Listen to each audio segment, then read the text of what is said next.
Before, it was the sound of a piano that was closest to his heart. Now, 22 years later, it's the sound of a Formula One engine that really gets him going. We're talking about none other than Force India's numero uno Formula One driver, Adrian Sutil.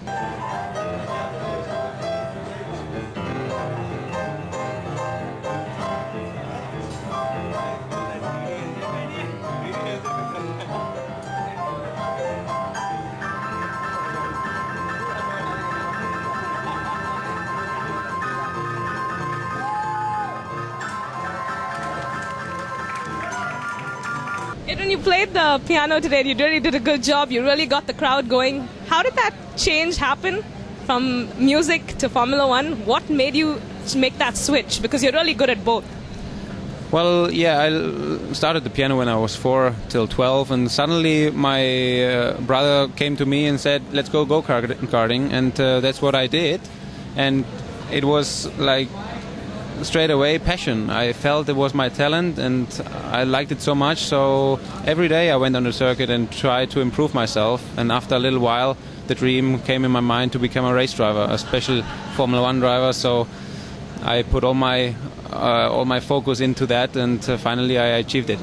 Do you remember your first race in the Spiker in Melbourne in 2007 on that warm weekend in March?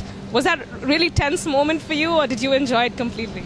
It was a very nice moment, yeah. I remember when I was on the grid and the first red light went on, 5 lights on, and green light, unbelievable, yeah. And I'll never forget this moment. It was very special, but always coming back to Melbourne or to the first race, it's back that feeling. So it's always something special to start a new season. You're full of hope, and it's a fantastic moment.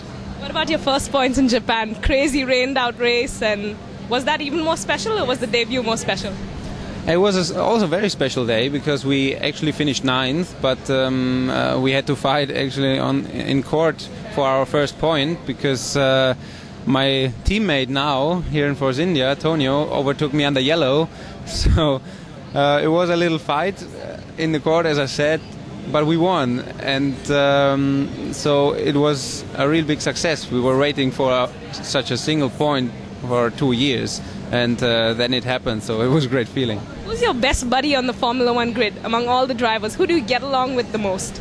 It's Lewis Hamilton, because he's a friend of mine, and we spent a lot of time together when we were a bit younger. We raced against each other in the same team, and now we live quite close, and sometimes if we have time, it's not so much time, but sometimes we meet up, we train together, have a good time, just hang out. So were you very competitive when you used to race each other? Did you always want to race each other on track because you were teammates? He won the championship that year and you came second, so there must have been a lot of racing on track. Yeah, definitely. A big challenge, and big competitors. So we both hate to lose, and that's how it happens. Sometimes we crashed both in the first corner and we were both out. But I think we learned ourselves to respect each other, and it helped us a lot for now, for the Formula One, because we still race together. And I remember Monza, where we were together in the front row, so it was like in the back all times.